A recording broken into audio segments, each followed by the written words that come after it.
Դե Իրանին հարված են, բնականաբար Իրանը արդեն կխրվի այդ պատերազմի մեջ, կորուստներ, այդ դեպքում արդեն չգիտենք, օրինակ նույն Մեծ Բրիտանիան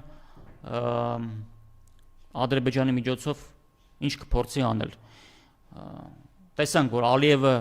ինչքան խաղադրույքները, ինչքան ամենապիկին հասցրեց, ասելով, որ ֆաշիստական պետություն է Հայաստանը։ Բայց փաստ չի, վտանգը կա, իհարկե կա, որ կարող է փորձեն խառնել իրավիճակը, վտանգը կա, բայց նաև մի վտանգ էլ կա, որ եթե հանկարծ ԱՄՆ-ն եւ Ռուսաստանը սկսեն չպայմանավորվել, այսինքն պարզվի համաձայնության չեն գալիս։ Եվ իրավիճակը սրվում է իրենց միջև կտրուկ։